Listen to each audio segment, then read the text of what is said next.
at 5:01 myself. Okay. All right. We'll call the meeting to order and welcome everybody here. I guess we'll review the mission statement first. So I've got an email here from one of our probably longest time teachers that we've got. And this is completely different than everybody else.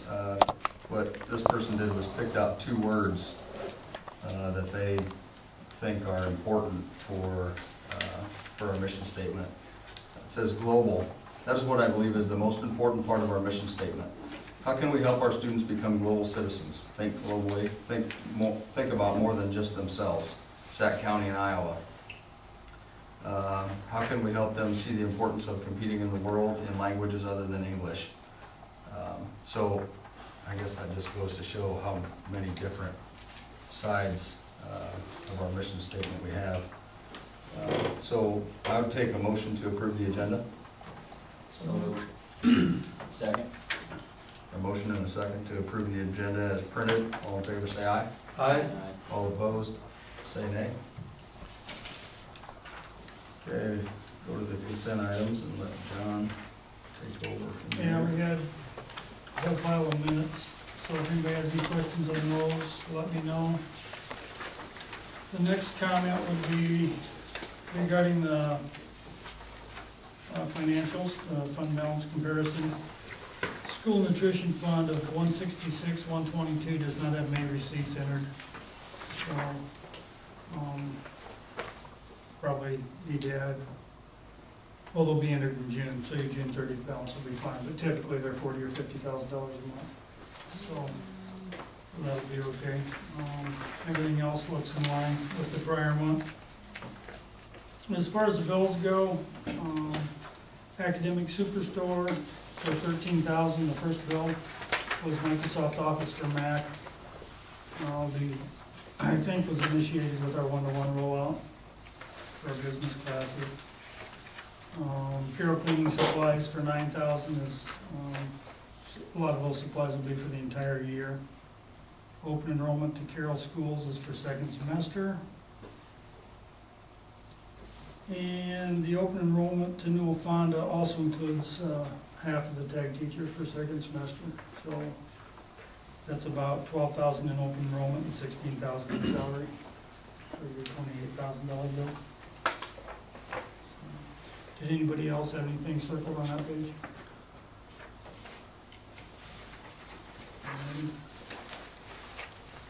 On the next page, Star Energy, $8,400, that was all fuel for transportation. I did note that LP was back around $1.40, $1.42, something like that on our 2 fills. So that's a little more in line with what we were hoping. Down below, the stage curtains are for the auditorium in Denny's building. The $11,000 to Keith's Interiors is for carpet in this building. And if I'm not mistaken, we're installing that carpet to these squares like we have in this room, and we'll install those ourselves. So, Are those new stage curtains? those are new, Yeah. yes. It's been a topic of discussion off and on. for Well, a number of I years. know we talked about wanting to get these fixed because they were, you know, the original ones and we couldn't find anything like that, and so we just finally decided to get It's some new both. ones. Steve was kind of in charge of that usually. Yes. Yeah, they needed it. Mhm. So, and then in front of you tonight when you got here was some bills that the gals paid last week. While I was gone.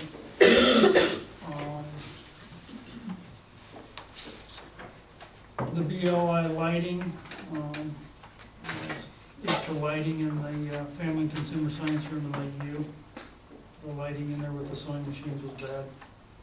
So we're gonna try LEDs in there. The final payment on the audit, which we have tonight, Central Iowa Distributing for $8,000 is for the gym floors. Iowa Central's bill for $12,000 is for the spring automotive program. We paid the instructor on that program, we reimburse him. That's for next spring? The spring just finished. Okay. So, and then school specialties, that was a lot of, just we ordered a lot of our regular school supplies, so that'd be next year's school supplies, what we call spring orders.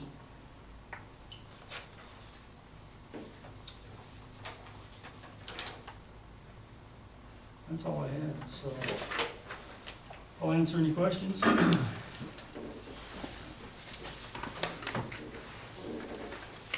don't have any questions. Anybody else have any questions on the bills?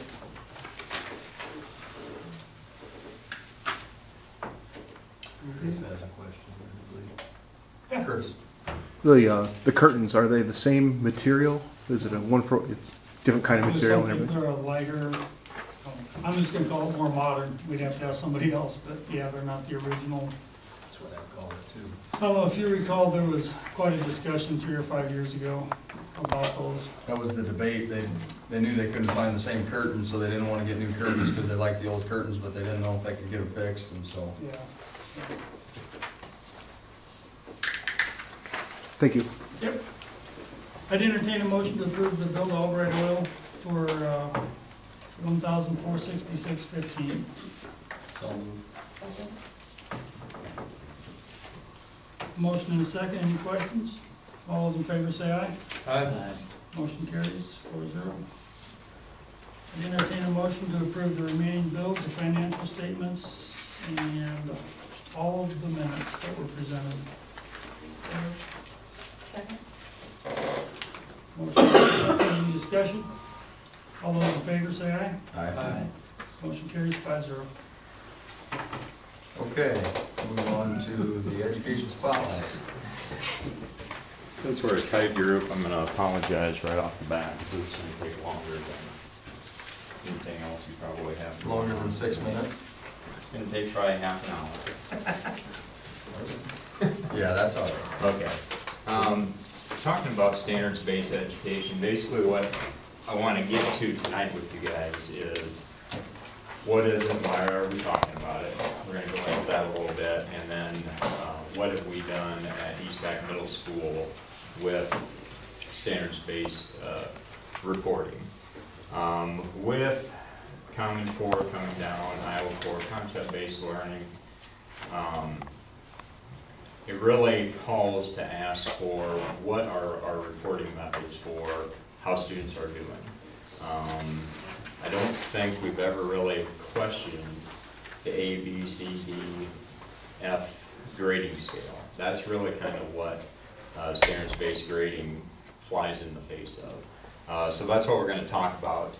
Really, the purpose of grading or reporting report cards is primarily effective communication to students or parents on how well students are doing according to the standards at each grade level. So for example, in 6th grade language arts, maybe students have to write one of the standards is they have to write a persuasive argumentative paper, or a persuasive paper. And at the end of that unit or whatever, attached to that goes a grade, a C. Okay, well, what does a C mean? What information does that give you? Just like if we're evaluating our board or evaluating our superintendent, we say, Kevin, you're a C superintendent. What does that tell him? Really doesn't tell him. You're a much. liberal grader. It's a judgment, and that's basically what it is. It's not meant for improvement. It's not meant to tell him where he's at in relation to where we want him to be. So that's what it's a growth mindset. It's kind of the undertone of standards-based grading. A lot of different names nationally are talked about and internationally are talked about. Marzano, Gusky, William, O'Connor, Rick Wormley. Those are all guys that are really assessment specialists that basically say standards-based grading is really the way to go. So we're going to get into that just a little bit tonight, what it is. There's going to be a lot of different aspects that along the way I'm going to be talking to you about, because there's a lot to it. a lot of different things as far as assessments are concerned, performance tasks, on and on and on, that we're studying at the middle school.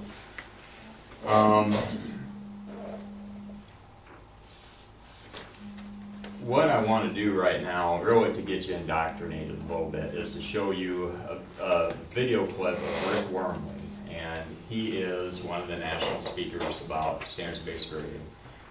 It is actually a video clip where he is talking to the community of Ames, or of Ankeny. It's on YouTube. There's 5 different parts to it. But I'm just going to show you the first part and actually clippets of the first part. So it'll start getting you indoctrinated into what this is. He is actually one of the gentlemen. We brought 7 different staff members to 2 different conferences at the middle school.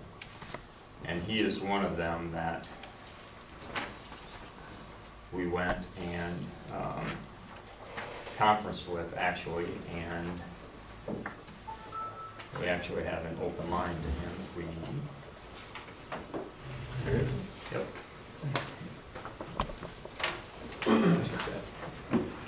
Thanks, Jay.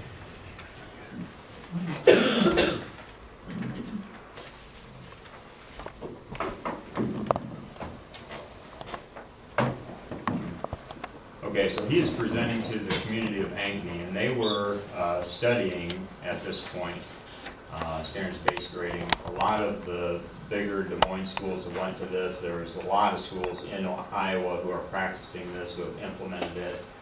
It's a national thing at this point. Basically, it's really gaining a lot of growth. So I'll give you 3 different clippets, and I'll skip around just a little bit on this.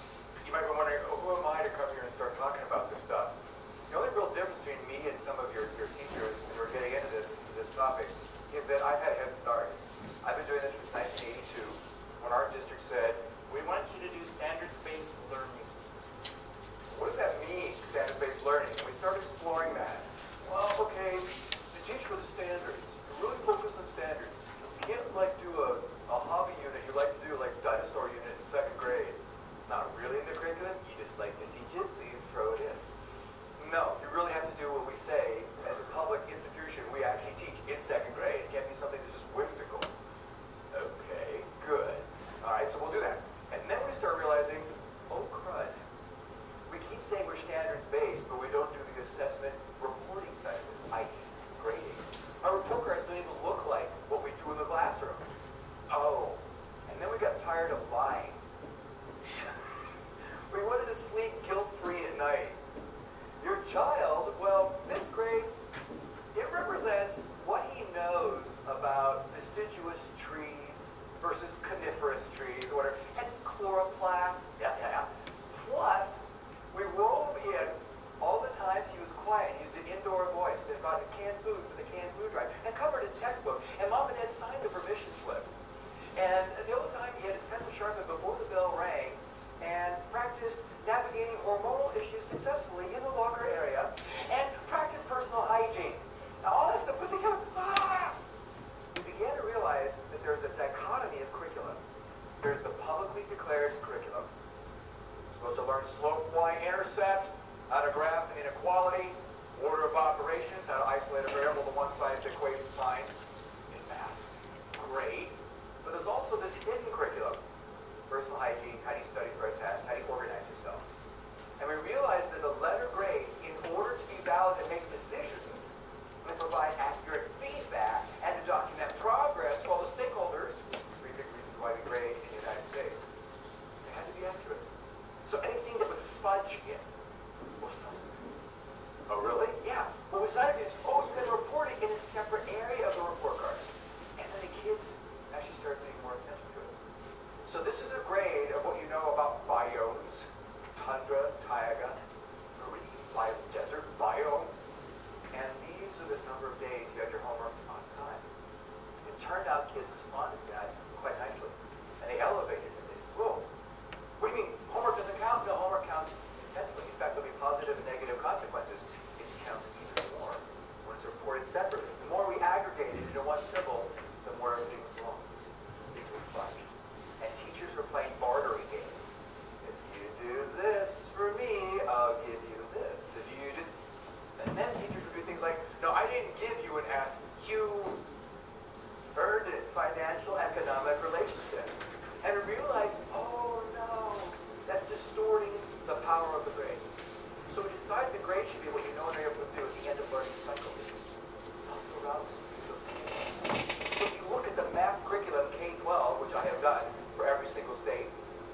democracy.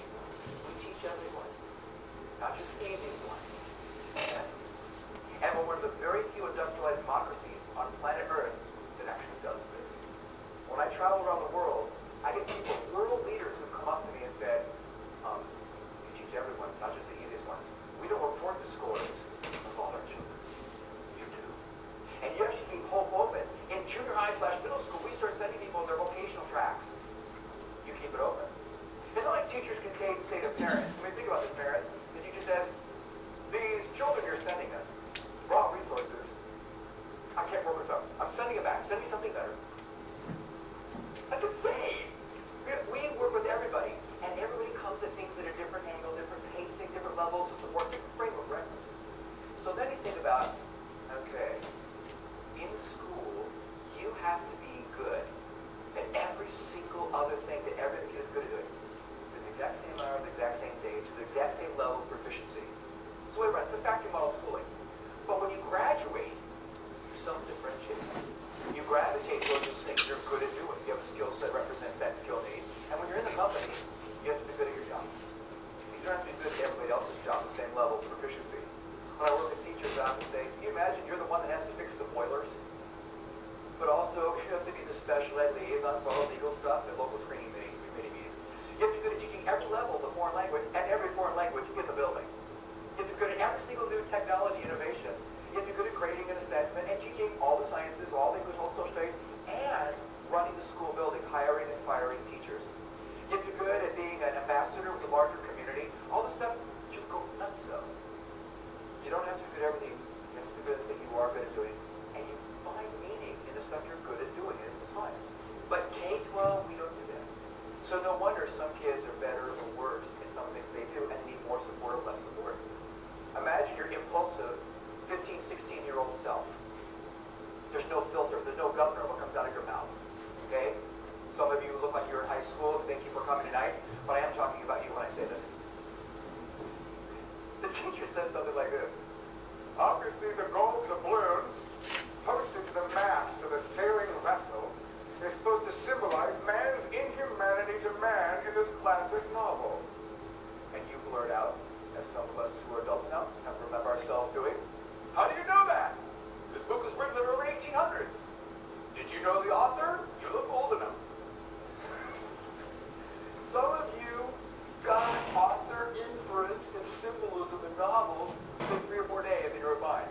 Some of you 3 or 4 months or years. And some of you are thinking right now, oh Lordy, I am so glad I don't join a book study group as an adult because I never did what the author was trying to say.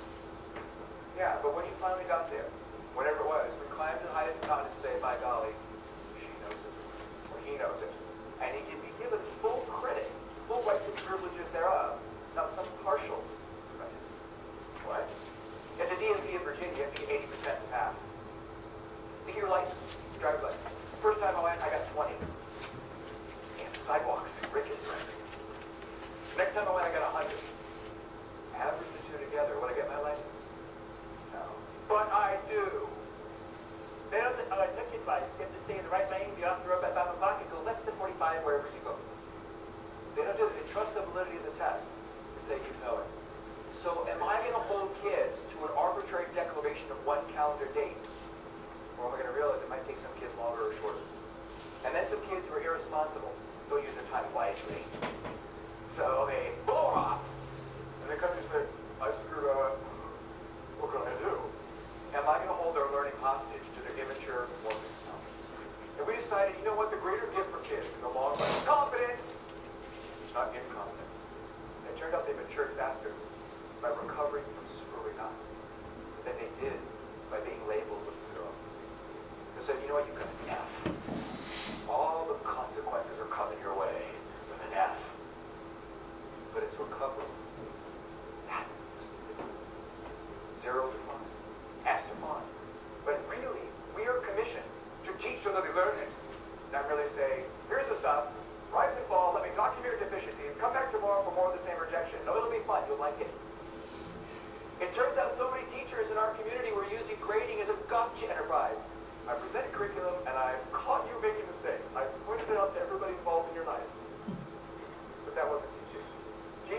time or my phone if you want after tonight.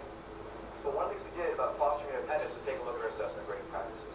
So we found this stuff really, really helpful, and it opened the door to living up to the promise of what school is actually supposed to be.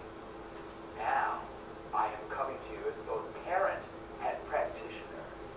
I am a product of the school district that in which I now work and serve, and my own kids came up through that. And so I'm on the other side of the parent-teacher conference table. And it's really awkward when the teacher knows that you're a teacher as well. They can't get away with it. Not that they're trying. But the idea that we speak the same language, and my kids are represented that very successful, has gone through reports. You should know that in my school district, we have 47 different nations in my one school building, and that's actually low. I send things home in 17 different languages. We have members of MS-13, Mara Southern Church, and affiliates of the Crips and Bloods. We have violent gang members in my community. You should know that we have well, some schools are more than this. Ours is 57%. We have a 57% transiency rate. So more than half the children come into our building and leave the building in the course of the year. I live 20 minutes from the White House. So we have military attaché, sons and daughters of senators, congressmen, ambassadors, and all their service staff. We have a lot of high-tech folks that are there. We have lawyers and lobbyists coming in and kind of working with us in the schools. We have extremely focused college preparatory programs. And yeah, they all support this. We're also the second largest employer in the Commonwealth of Virginia. The largest one is Norfolk Naval Base. Submarine Steel Correct here, all down there. So we affect a lot of people. If we're going to make a decision to go this way, we do not take it lightly. You understand, we have vetted it with other equal demographic school districts and smaller ones and medium ones, everyone in between. We're one of the larger ones. We have 188,000 students. We're about 18,200 teachers in my one school district. So we affect a lot of people's lives. In fact, every single day, because teachers are out for maternity leave or sick or they have to go to in-service meeting, we have to find about 4,100 substitute teachers every single day. People who have been fingerprinted and in our system that don't otherwise have a job that day. It's crazy, I know. But seriously, we're a large ship. Large ships are hard to turn. Got it. But if we're going to go down this road, we better know what we're talking about. So I'm hoping that you will trust that we've totally screwed up along the way. We've made global mistakes. And I'm trying to share with you the wisdom of that. And they're working with high schools, middle schools, and elementary schools around the country and the world, and in many states multiple times. Working with college admissions officers, working with college professors, working with high schools, middle schools, elementary schools that don't get it first but then do it. I go to one district, our school doing standards-based assessment and grading. Well, boy, those elementary teachers, don't ask them to do it. I go to one that's right next door, another district. Oh, the elementary is great. Don't ask the high school to do it. And middle school is just a waste man. Not really, not really, not really. I love middle school very much. In fact, my favorite place to teach. Most of my career has been middle school and high school. I did teach kindergarten. I was pretty much a climbing tree. That's all I was. And then they said, we need you to move up and teach sex ed in the middle school. Boys, you're the only white chromosome in the building. Would you go to this? Yeah, fine. So I did. Then kindergarten is one of the best preparations I had for teaching 8th grade. Let's take a look. Today, what we're going to do is I was told there are actually very specific areas. So I am begging you, please don't let this be the entire definition of standards-based grading. I would do things a little bit differently, but I will give you a few ideas on that. But I'm thinking that tonight, I'll be glad to answer questions and explain kind of some myths about standards-based grading. So you know what's going on. And you can look for evidence of it in the work coming home from teachers, if you want. And then also, people were wondering about rubrics, about retakes, homework, I'm gonna skip here. feedback. And then I was sending it Run at 2 minutes. here. I don't know if you're aware of that. It's the way it's supposed to be. Because it's incredibly arbitrary. They can say, you have 9 months to learn all of this. I gotta tell you, Robert Marzano, that's the name that might float out there in the blogosphere if you study this. It was studied back in 1998. It was repeated in the late aughts, and it was even worse. How long does it take to teach all the stuff currently listed K-12, kindergarten to 12th grade, to a basic human? You know, regular person, no real learning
comes, and we do 3 or 4 or 5 other activities, and then we have a test on Friday, and we think that's teaching. Not even close to moving this to long-term memory. The real testimony for a teacher and for a letter grade is what kids carry forward. Not what they demonstrated when they're in that unit for 4 weeks.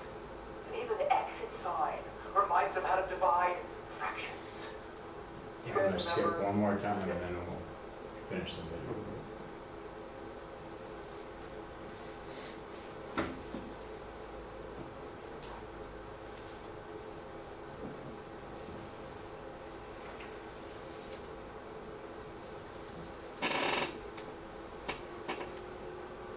Maybe.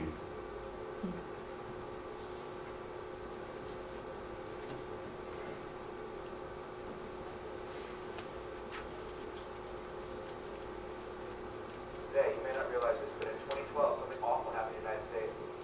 Actually, 2 things that were pretty bad on college level, but we'll do the first one second.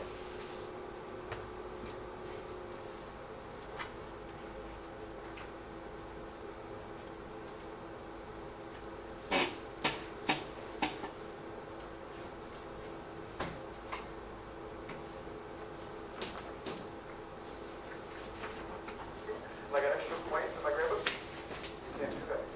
Oh, you can do that.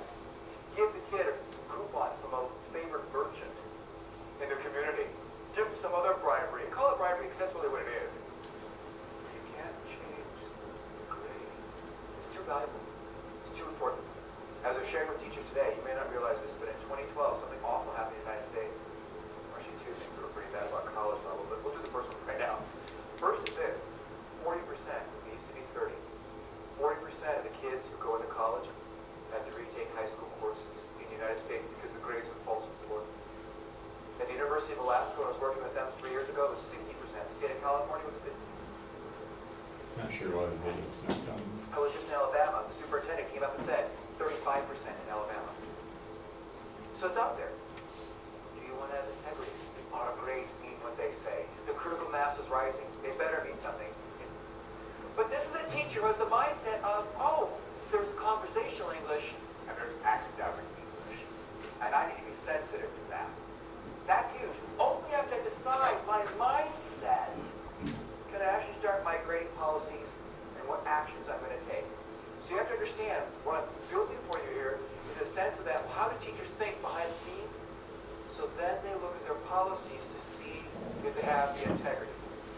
Mindset is also talked about a lot, and I'm not going to spend a lot of time on this because I want to get to some of the grading stuff. But Carol Dweck is very famous in teacher circles. She talks about growth mindset versus fixed intelligence. She writes whole books. There's a really popular book in bookstores called Mindset, actually. And about 3 or 4 of the chapters about teaching. A better book for teachers and parents is Self-Theory. And what she did is she follows 5th grade all the way through high school, college, and beyond to see who has the more functional families versus dysfunctional families in the larger world, who gets the higher salary earnings, who achieves higher academic success in college. And what was their experience like with teachers? Did their teachers have a growth mindset? I don't know it now, but if I work hard enough, I can still come to know it. IQ was not set at birth. I can learn a foreign language to the fluency of a native speaker in my 40s and 50s. Not just if I don't learn it by the time I'm 4. I can still learn it. That's kind of cool. It creates grit, and so on, resilience, stick-to-itiveness, endurance. Versus teachers who had fixed intelligence. Here's a kid who has fixed intelligence. I'm never good at math. I will never be good at math. I don't have a math gene in my body. Just give me the test, and you take my F. In fact, there's no hope for me. When actually, if there's neuroplasticity, you can be malleable, you can actually learn stuff, you can work hard. Well, it turns out the kids who had, of course, the growth mindset went on to be much more successful and achieve higher levels. Teachers who had the fixed intelligence, the kids who had those teachers, the steady diet of them, they were more dysfunctional in their families, they couldn't solve problems as well, they didn't go as high in academic achievement in college. So if you want empirical evidence, Carol Dweck is the one to go through. She's really very good at that. So you got lots of ideas. So let's talk about this assessment grading. Kind of get off the mindset, and you'll see how what I just described is manifest in these policies. What is standards-based grading? To cut to the chase, it's basically this. To assess and grade based purely on evidence of standards, nothing else. Okay, and if it's in the course curriculum description, you could grade it. But if it's not there, you're off the island weakest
it's an A to one teacher, but it's only a B or C to another teacher in the same building.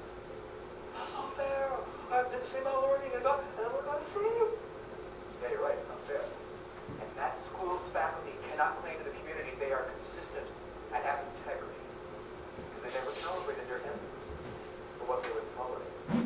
I tell people all the time, stop thinking you're doing a lot of good use of taxpayer money by reading the standards. You can read the standards in 35 seconds. The thing that really earned your money, good use of time, planet Earth's oxygen, is for teachers to say, what evidence will we follow? Your evidentiary. That's what standards-based grading is. Sorry for the length of that. That was pretty interesting. That kind of flies in the face of some of the things that we've just held on to in education for a long time and taken for granted, or it is what it is and we don't question it. This is a sheet just to give you some information about standards-based grading.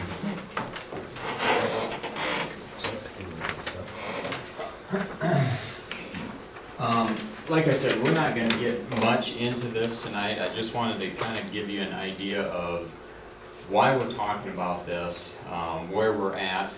In the future, we'll talk about what a report card for standards-based grading would look like, what actual marking systems would look like, obstacles that we'd have with this system. Honestly, there is no perfect grading system out there. And specific different aspects of standards-based grading. Again, basically, I look at this as, I relate a lot of things back to coaching. This to me is a lot of coaching. It's practice, practice, practice, perform, see where we're at, and then practice, practice, practice those things that we need improvement on. It's one of the speakers that we've talked about this being comparative to MapQuest. You put in your destination where you want to go, it shows you a pin of where you're at, shows you a pin of your destination. And this guy says, you know, as long as people know and kids know where they're at and where they're going, they can get there. But if you just say, okay, here's where you're at, and you don't give them a final destination, that's where you're at, that's where you're staying, we're moving on to something else, well, that doesn't do them any good. A lot of the things that Rick Wormley talked about there isn't typical of what goes on in education or in ESAC schools. You know, we work with kids on their deficiencies, those types of things. Do we have room for growth? Absolutely. And that's what this is about. It's that growth mindset, taking kids from where they're at, moving them to, you know, higher levels of learning, being able to do more, learn more, that type of thing. What we've done basically at the middle school, like I've talked about, we've had 7 different staff members, which is about really half of our core instructors go to 2 different conferences about this over this last year. We've met every 2 weeks by department, talking about researching learning philosophy on standards-based education. We've talked to a couple different schools in the state who have fully implemented it, gotten their stories of what their trials have been, what the good things have been. I will let you know that in certain school districts it does mean the elimination of letter grades. It doesn't have to. You know, in our brief conversations that we've had toward that, we don't know that our communities would be ready for that. So it might be, you know what, we can phase things in a certain way, but we really want to get away from, okay, a parent looking at a report card and seeing it's kids got a B, we're great, or kids got a D, not so good. We want to talk about those improvement things, the things that they can get better at, things that they're proficient in. And that's really the movement with Iowa Core and really concept-based education as well.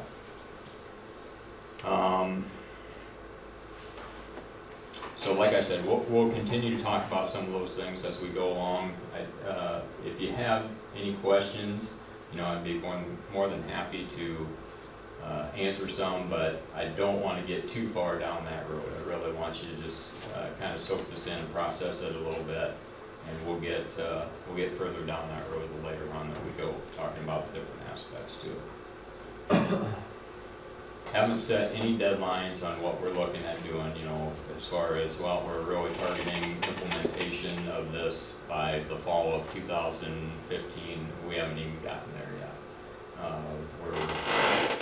We want to have some push to it because we know it's the right thing, but we don't want to push it so much that we're not doing it right either when we do implement it. The staff has been very, very into it. No more than we've learned about it. Of course, like everything else, it's change. So there's initial, you know, especially something that's so close to their heart and something that they've done. There's been no other way of doing this in the past. This is totally new to them, but they've really taken on the idea, the philosophy. Where in Iowa are we seeing pockets of this in?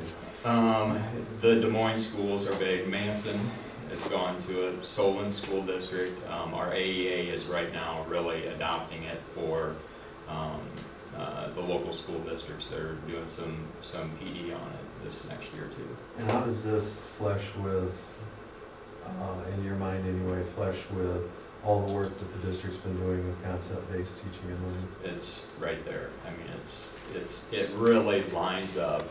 What I like about this is these conversations really line up.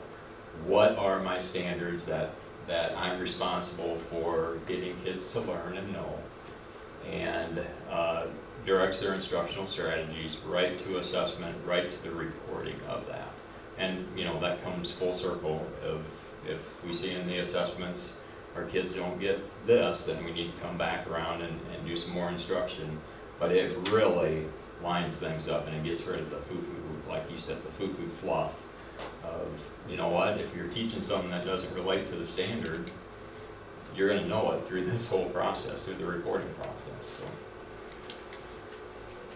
Is one of the challenges, though, that some of the districts that are further down this road is getting community and parents. Again, we're all experts in schools because we went there, and I always had an A, I know what that is, blah, blah, blah. Has that been that's the biggest sizable challenge. obstacle? When we talked to Solon, their representative talked about their challenge in it, and from his conversation, they didn't do a very good job of communicating to the public, communicating to the parents. So there was some brouhahas at board meetings about why are we doing this, you know. But it was all he said because we didn't take time to talk to our parents about this. Bring them along on the Yeah, journey. yeah. Because I don't know any parent that after they've heard what we just heard wouldn't want that to be. Well, I guess I see it as big a struggle with upper learning. I mean, colleges. I mean, everything's based right now on a GPA when you start Yep. looking at scholarships. I mean, Yep. there'll have to be a paradigm shift globally Exactly. amongst everybody. This Rick Wormley addresses that quite a bit, and the other guy that we saw was Gusky. He talked about that too, but they both talked about some of the Eastern Ivy League schools will take these their report cards and they'll dissect them down, and they're just as apt to take those kids, you know, as what they are anybody else. Freshman year of college, because they're more worried about the transition to school, what they're learning, that type of thing. They won't even get what it is. But you're absolutely right. But then we get down to the mathematical part of it is another section of Wormley's videos is some school districts are giving valedictorians over salutatorians by 1/100th of a percentage point. Well, how are you figuring out that you're 100th percentage point better than you are? You know, so I totally get what you're saying. Totally get that, and that's a paradigm shift. Exactly what you said. That would have to be really, really discussed, really talked about, and I think we'd have to get that from the upper institutions. colleges are not known for their ability to change quickly. Said that politically correct.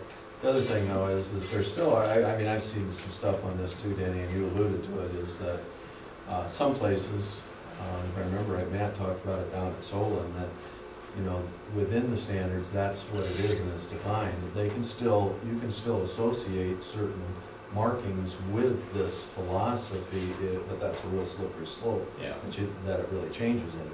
Mm-hmm. And perhaps, I mean, who knows, but perhaps that will be a transition while the colleges catch up. And that's what Solon had done, is they still use the A, B, C, D, but they also used the standards-based report card, but they did transfer it into an A, B, C, D. So you know this is what an A looks like, this is what a B looks like, right? When I asked him though if there was anything that he could change from, you know, from 3 years back when they started doing this, what would it be? He did say if there's any way to get rid of the letter grades, do that. Because he said that's been a stumbling block for our parents, because they still go back to the grade. It's not about what their kid can do or can't do. It's about the grade. Understood. So, yeah, there are definitely challenges in that. Curtis?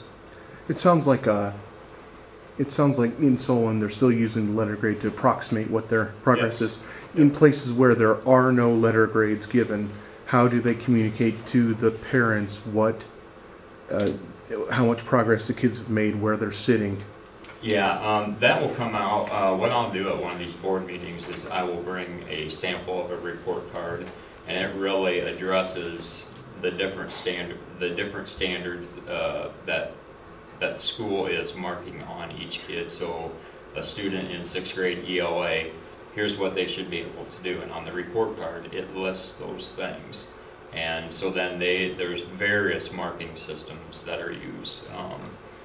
Proficient, not proficient, exceptional. There's just different scales that each different school would use. So there's a lot of different models out there on how they rate it.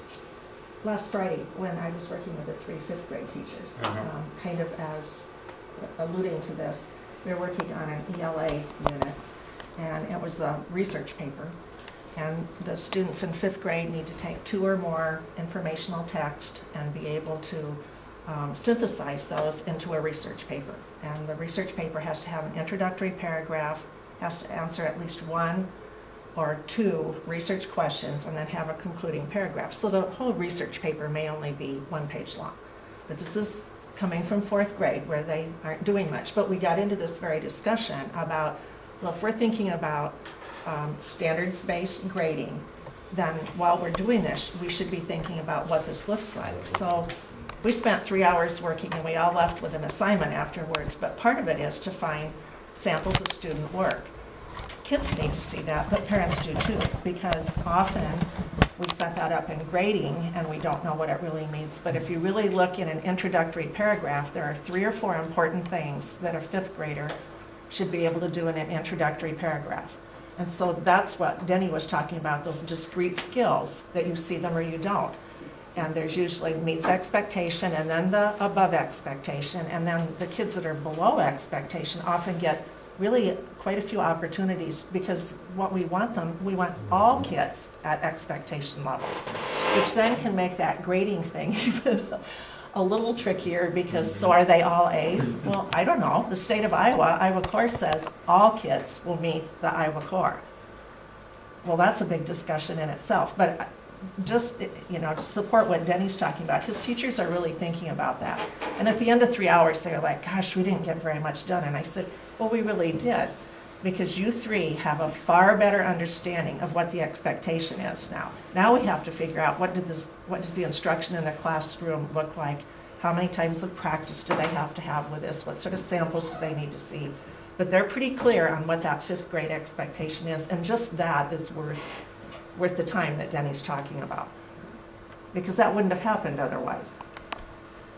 No, it's really made them dig into the standards and look at what is acceptable and what's not acceptable. What do they do with the kids that just get it right off the bat? I mean, they did all right, and then now what are you gonna do with them the 6 periods. Yeah, that's one of the things that we've talked about. We've got that problem right now too. You know, we still go have them do page 77, math problems 1 through 53, do the odds. You know, they get it doing before they even do the first problem. But that's one of the things that we've talked about. Don't have a clear and valid answer for you, but there is some of that. We can move them higher. That okay, we know that student has this coming in day 1. So then, what are the things that kid can do to extend their learning further? And that creates challenges for teachers. I mean, the differentiation aspect of Brent and Kevin might be at a whole different level than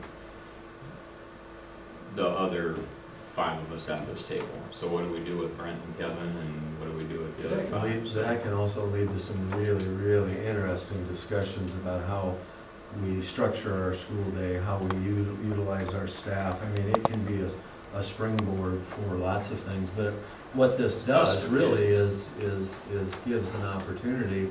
You know, we talk about differentiation a great deal. It's difficult to do within the current structure, but it opens up opportunities to make differentiation. That Jay has already mastered this particular set of standards. Let's keep him moving instead of holding him back and pulling him out for 30 minutes and calling it tag.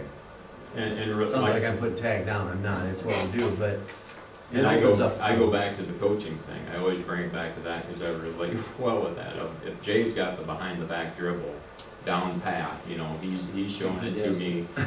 He's shown it to me 20 times, and everybody else on the team, you know, struggling with it. Maybe I'm having Jay do spin dribbles with, you know, a combination move, something along that lines. We're moving him forward. Let's keep really does progressing lead each to kid. some really deep discussions that are pretty darn cool. The other thing is the Iowa core is much more rigorous than what we've taught before. So to say, well, what are we going to do with those kids that excel? There aren't near as many of them that meet the standards in the Iowa core as did before. And so it's a little bit of a different way to look at it when they could work out of that textbook and a workbook, because there was a pattern that they could see in math, for instance. They could never really know and understand that math, but they could get an A on the worksheet. And it's much different, particularly in mathematics right now, about what the expectations are. So. Cool. Thanks, and sorry. Thank you, guys. Okay, Dr. Feeney tells me that his report's gonna be about that long too. So. I'm getting a glare from people, goodness sakes. We're gonna cut him off. We'll go to the 6A, the superintendent's report. Shortest report in 4 years. Barb and I spent some time together in the transition, and I was sharing with Amanda before.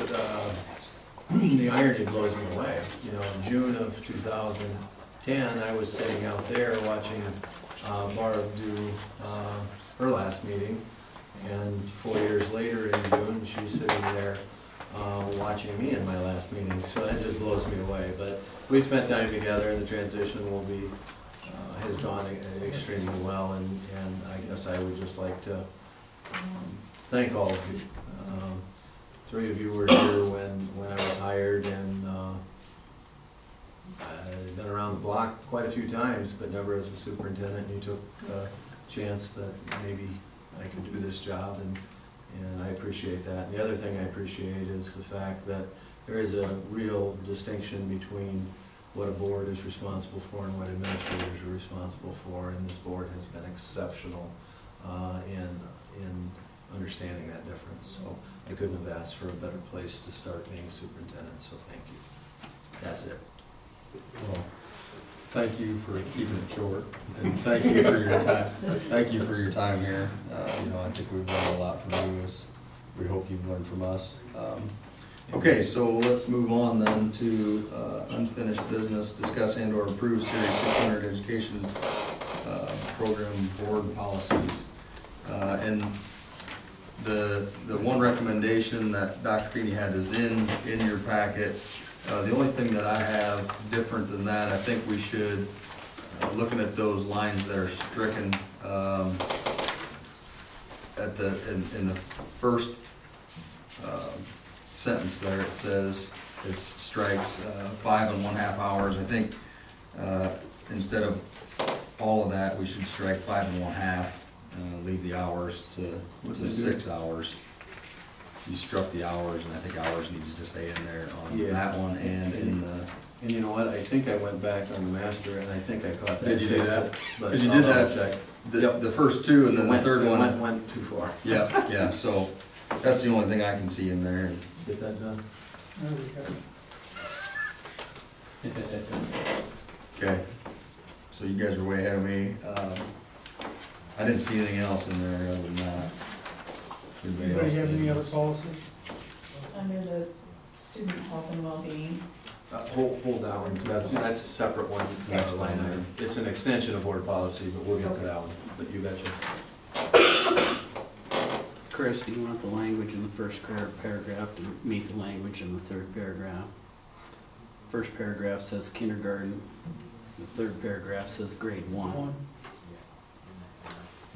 And maybe that's a little different. I'm just sitting there thinking, why wouldn't I have got that? Oh, yeah.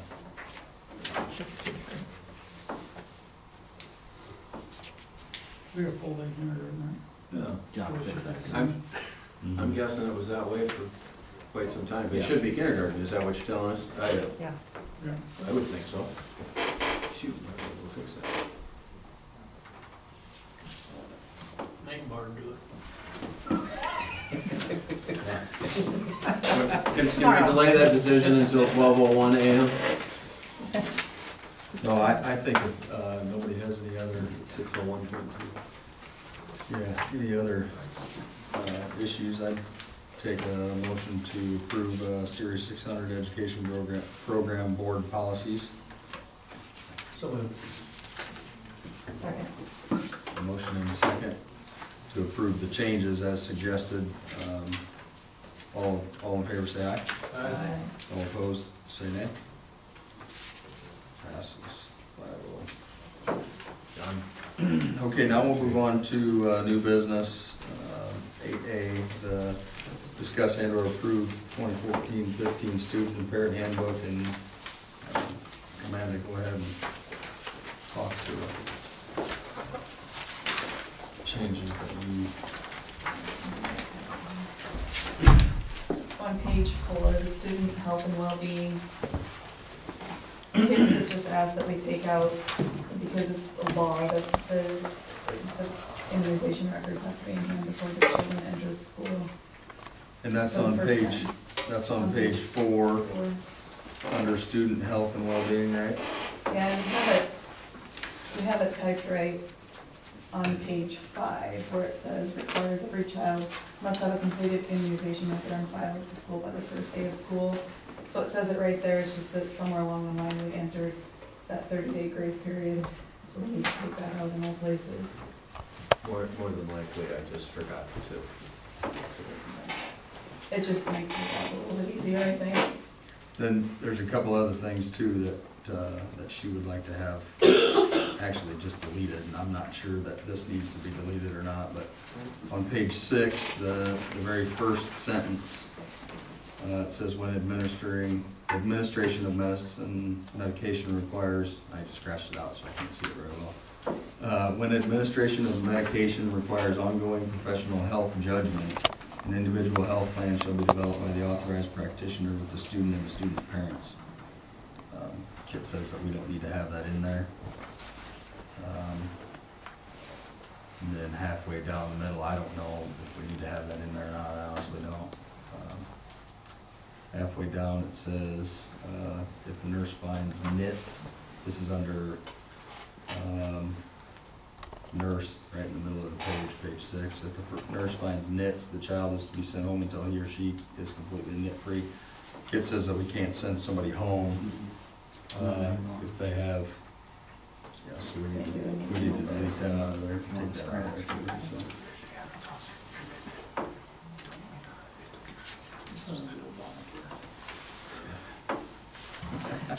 I talked to somebody today who liked that guy. Did you? Yeah. Not very many of them around, are there? No, I found one though.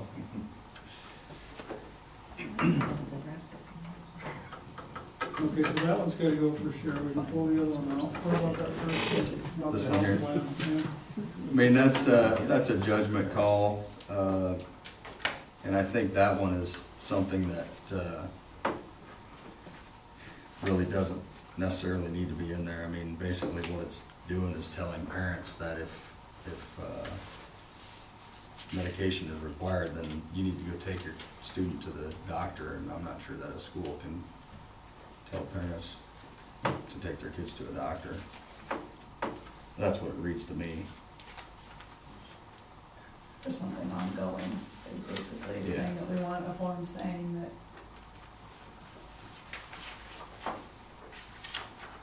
I would say that Kit should know what we need, healthcare, you know what I Right. mean? And if she's telling us to take it out, we keep saying. Yeah, I I think mean, that's. she's the one that keeps up to date on those things. Yeah. And truthfully, I'm guessing she gave those to me and I didn't remember.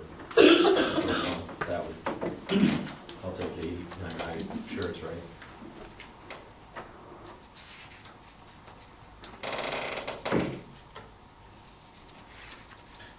That's all I saw in any of that.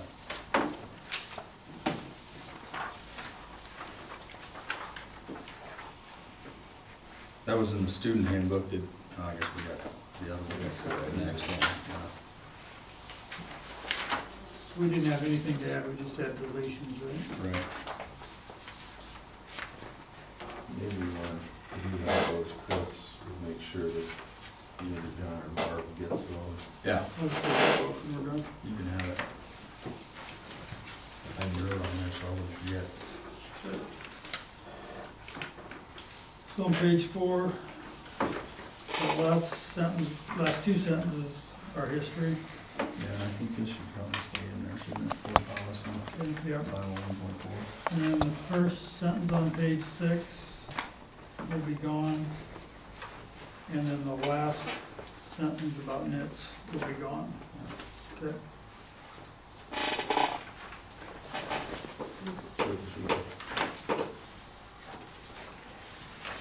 Okay. Does anybody have anything else than that? No? I take a motion to approve the 2014-15 student and parent handbook with the amendments. I'll make that motion. Second. And a motion and a second. All in favor say aye. Aye. All opposed, nay. Motion carried. Okay, we'll move on to discuss and or approve the 2014-2015 employee handbook. To my knowledge, the only thing that was changed there was the date on the front page. Yeah, I didn't see anything in here, but. I didn't either, and I didn't have anybody approach me with any requested changes. Anybody else have anything in there?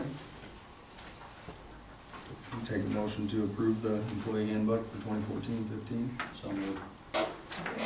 And a motion and a second to approve the employee handbook. All in favor say aye. Aye. All opposed, nay. Okay, now the fun part. This is what everybody came to the meeting for, I'm sure. The audit. 2013 school audit. We're gonna let John handle this. The last day of fiscal year 14, we're gonna approve fiscal year 13. Yeah. That's what I thought too. That's pretty funny. And for the record, all of our work was done last fall, before Christmas. But anyhow, Before you get going, I would like to reiterate that we have been timely in everything that we've done in preparation of this. And this has been an auditor issue, having some issues, and causing us to have to do this in June when to be a full year behind. We have been timely in everything. Is it the same audit company we used in the past? Yes. I've talked with the, not the state auditor, but representatives of their office, and they understand it's not us. They have other clients with that company. And I want our patrons to understand that too. This And isn't anything that John or our office is dropping the ball on, it's not. So they know, and it's fine. There's only about 9 audit firms that take the training. Every year, the state auditor has training for audit companies that do schools, and there's only 8 or 9 in the state that I'm aware of, so they pretty much know what's going on with those 9 or 10 companies. So, the highlight of 13 is, and we've talked about it for a year and a half, is that we spent more than we took in, and to the tune of about $569,000. Subsequent to that, our solvency ratio is still 9%. Our target solvency ratio would be 8 to 12% for a typical school in the state of Iowa. So we're still in that category. The unspent budget authority is not in the audit, but we're still just shy of 2 million, last I looked, and that would put us in the 15 to 20% category, which is also a target. So those financial indicators are still in the target ranges, but we know we have to level that trend out, which we've talked about a long time. You look at this month's financial report and you see in the general fund that we actually have more cash than we had 12 months ago. So that's a good sign, but that doesn't mean the problem's solved. And going forward with less students, the last year, a little bit of sharing money, those are the things we're going to have to continue to address. So that being said, if you jump back to the comments, most of the comments would be similar to prior years. Segregation of duty, signature stamp, financial statement preparation. Explain that to me a little bit, John. We do the financial statement preparation. Basically, that says that when I printed out my year-end reports, they had to make changes to the financial statements before they could print them in this audit. So, in my opinion, that's what they're paid to do, but in their opinion, it's not. It's not. Yeah. And I forget how many schools they do, but I think these 3 or 4 comments are in almost every one that they do. The next page, page 50, there's a comment regarding certified budget. Now, we certified about $12 million for fiscal year 13. We spent about $11 million. So, in total, we were within budget of what we published to the public. They break those down into categories, and within some of those categories, we did overspend. And so their desire was we should have amended, and even though we wouldn't have increased our total budget, we'd have shifted money from one category to another. Their comment is we should have done that. So it's on my calendar for next week to look at fiscal year 14, and we'll see where we're at there. Bond coverage, board minutes, enrollment, we got an adjustment of 1 on the enrollment, but really there's no other comments there. So, Curtis? Could you share with us some examples of the areas and where, the categories?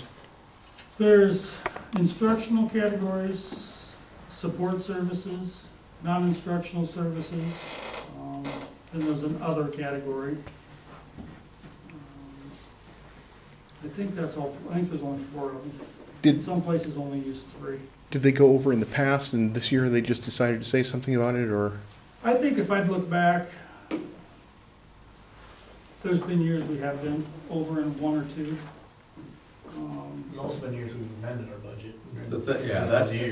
That's the thing that they're talking about, Curtis, is that the budget wasn't republished. And our argument to that is we budgeted for $12 million expenditures and we only spent 11 of that 12 million. So I'd say these 4 categories are new within the last 4 or 6 years.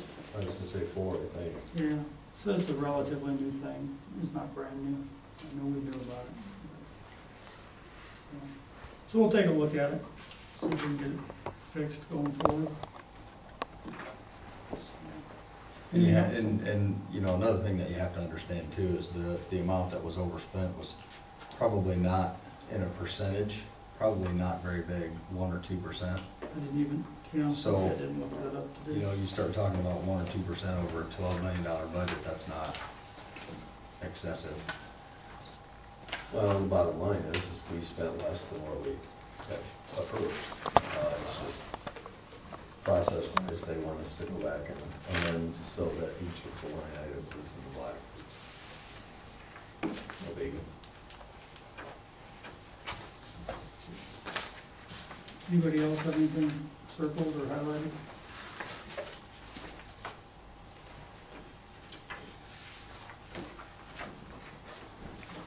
If not, take a motion to approve the 2013 school audit.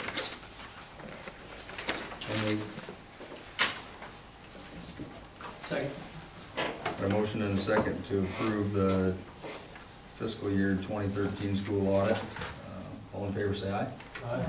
All opposed, nay. Okay, discuss and/or approve the technology support contract. This is something that we've been doing for, is this the second year? Couple years now. This is end of the first Who's year. the first? So we're going into our second year right now, and, you know, one of the things that I think I would like to point out is, you know, if we would take all of our computers or whatever technology that we have to some company outside of the county, I think we would pay double the amount that we're paying right now, maybe even triple. I think what we've got going on is a really good deal. I think we should approve the contract, but If, the rate in the contract, on number 2, payment for services, that rate is based on 70 hours per week, 52 weeks a year, and $28 an hour. And we pay no FICA, no wipers, no insurance, I mean, that's our total cost. So, And because of the system of working as a contracted service, it's all paid out of public site. yeah. This is not general fund. If it's an employee of the district, then you're paying all of those things and it has to come out of general fund. It was one of the strategies that all of us used for financial reasons, plus we're getting a lot more technology service at a rate that is far below the standard, truthfully. So do we have any other comments? Oh, Curtis, you got I'm a just question? curious, is there a difference between last year's contract and this year? Are we paying him more, less hours, more hours, anything like Same that? number of hours, $3 an hour. Yeah, I was gonna about say. $3 an hour more. That's close. Thank you. Is the number of hours gonna be enough with all the new technology we're bringing into the district? That's a great question, Jay. I can speak to it too. I believe it will be, but it may be something that you're gonna wanna take a look at as that all unfolds and we move to middle school. We had that discussion, we're comfortable at this point, but it's something probably to revisit.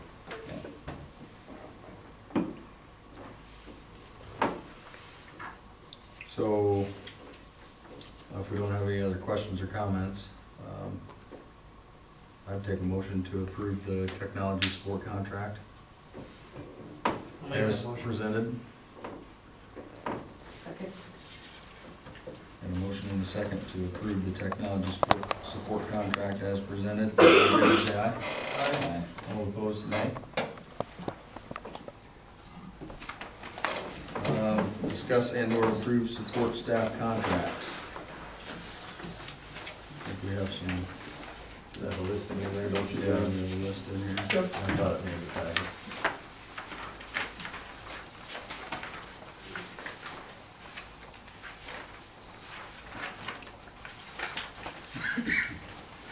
Do we have any comments on that? This is just the same as everything else, John, right? 4.15%. 4.15% includes insurance, FICA, IPERS, so you can't take last year's hourly rate or salary. You take it times 1.0415, you get a much larger number. We take all those other things out first, and the rest goes to salary. Same as we had with the teachers, was the lottery total package of 4.15. Anybody have any questions or comments?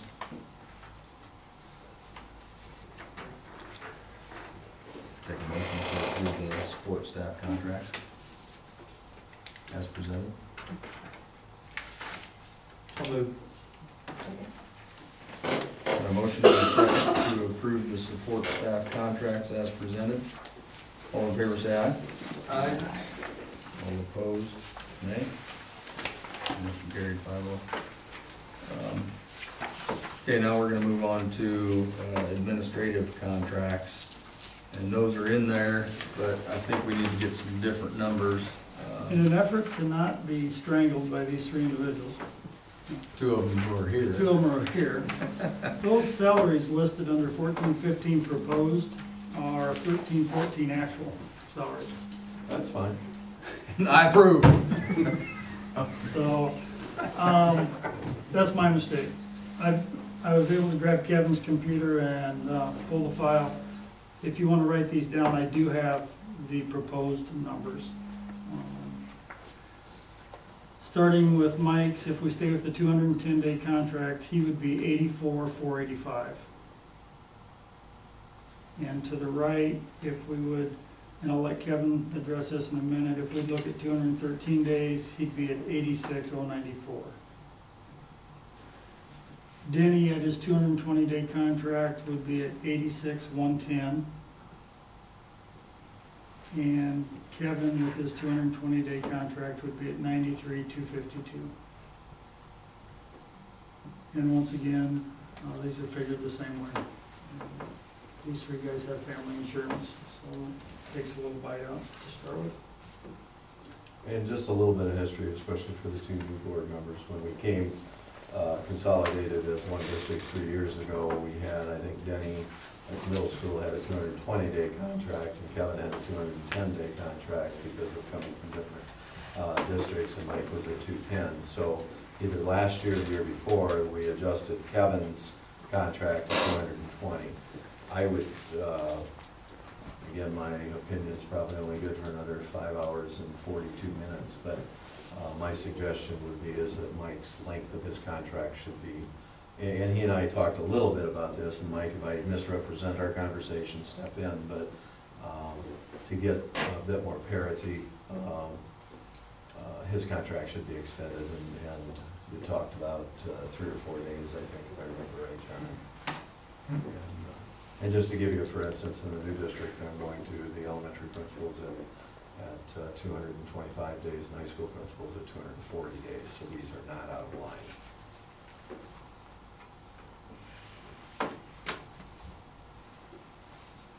Not that that's a point of reference, I just happen to know that. So do we have any comments or questions on that? Do you wanna work 3 more days, Mike? I can use them.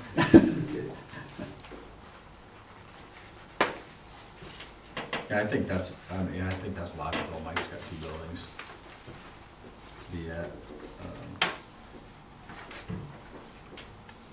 I like the other numbers better, but if we want to keep these guys, we probably better.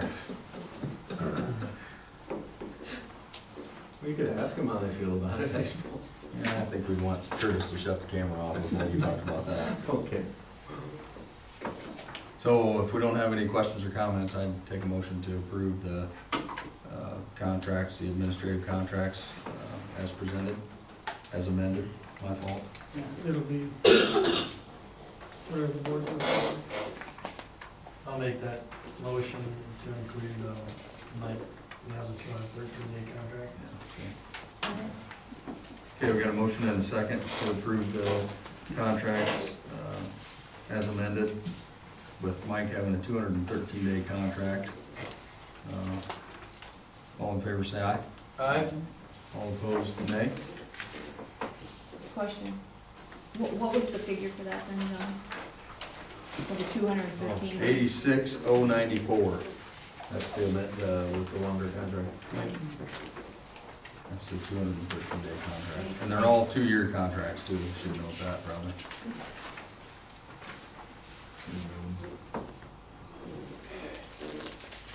Okay, discuss and/or approve 2080 agreement for the Sac Community Center. We've been doing this for years, and what it is agreement with the city to utilize the community center at this point. And Denny may have to jump in, because I'm gonna do it from memory, but it seems like 2 or 3 periods a day. Almost every day, we're taking it down there for physical education instead of here because of double booking. We've used the facility to host junior high wrestling and middle school wrestling, and then various and sundry other practices get in there. Right now, this space is valuable. When the time ever comes where there's changes in facilities, then you may want to rethink that. Payment for the cost is $15,000 a year, and that's a Pebble saved expense. So my recommendation is to continue this for 1 more year, and then next year you get to decide again. Do you may have any questions or comments about that? Brandon says, you know, the money they can get. You just found out today that their pool broke. The pool broke. That's a bad deal. We don't use the pool. Fundraiser? Yeah, it's I wonder why we don't use the pool. We did when I was in school. I think the I kitchens don't are. think we have a WSI on staff, You don't- probably one. Probably, yeah. And the other issue is the number of bodies, I'm told anyway, that you would be able to, Yeah. Yep.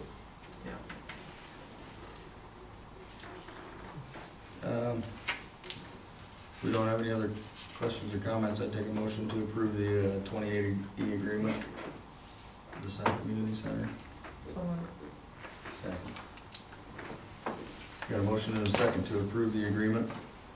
All in favor say aye. okay. All opposed, nay. Motion carried. Okay, resignations. We do have a few to talk about. Like, 4 of them. 4 of them. Not sure what to say about any of these, other than, you know, I think a couple of these people are gonna be dearly missed, and 3 of them are gonna be dearly missed. Larry Tellinghusen's not actually leaving. He's got a really good reason for not wanting to be the assistant basketball coach anymore. He's gonna go watch his son play basketball in college. I think that'd be a pretty cool thing to do. So I would take a motion to approve the resignations. Curtis, you got a question? What other resignations are there? We have a resignation from Jill Lowe, Sarah Carlson, Sarah Carlson. Aaron Rand, and Larry Tellinghusen for assistant men's basketball. What are the positions on the other 3? Sarah's a high school English language arts teacher, speech team coach. Jill was a high school special education teacher. Aaron Rand was middle school library associate and halftime middle school student council. Thank you. I make the motion, we accept the resignation, and please make sure to let them know, thank you for all the years of service. Second. Absolutely. A motion and a second to approve the resignations. These 4 resignations, all in favor say aye. Aye. All opposed, nay. We didn't have any contracts, did we? Who? Oh, we do. Guess I didn't get that far. Give a sheet or I something. have 2 contracts to recommend, and Bill and there will be some more coming in future months. Paula Carlisle Prudence for high school associate. Seems that was Kevin's not here. Seems that was going to be partially in the library. Remember, Barb, does that sound? And of course, Paula's been a long time resident of the district. And then high school special education teacher is Kevin Zender. And I apologize, you didn't have the materials in your packet, but I couldn't access it from where I was. He comes with, John, do you remember? No, I don't know, I was How just many gonna years of say. experience? But he comes experienced, and most recently has taught down, I believe, in the Kansas City area, and is moving to the area, which Just watching. I don't have his spot on the salary schedule, so I don't have a salary for him right now. But Paula will start at $8.50 an hour. That's what we'll have for her. And then when get hold of the principal and we review all the materials, we'll put Kevin where he belongs on our salary schedule. Well, and I apologize for that, but what happened is as we transitioned into the new website is when I went to go find that stuff, and it's all there, I just haven't found it yet. I'll make the motion, we hire these two. Second. Got a motion and a second to approve the hiring of Paula Carlisle Poots and Kevin Zender. All in favor say aye. All opposed, nay.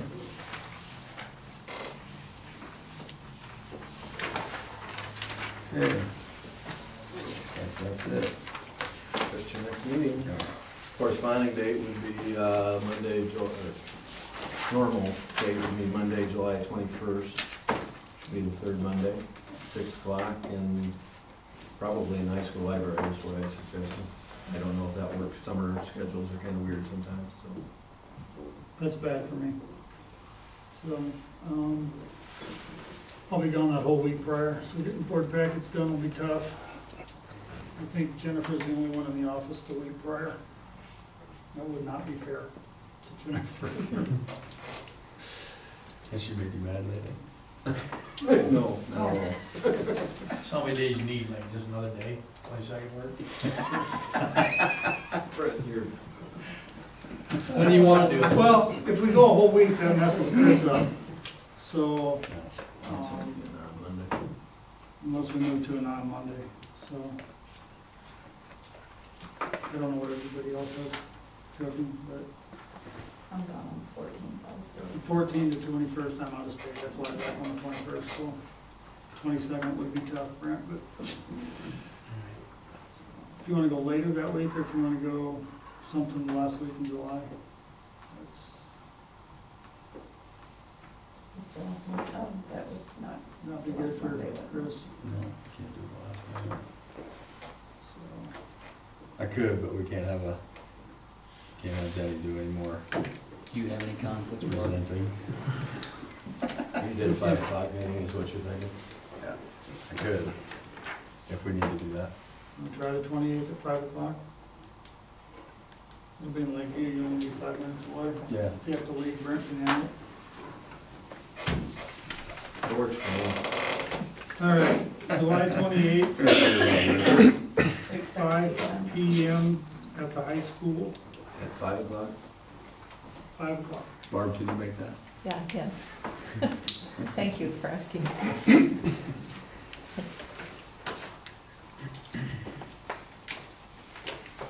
Mr. Wilhelm? I move we adjourn. Second. All in favor? Say aye. All in favor?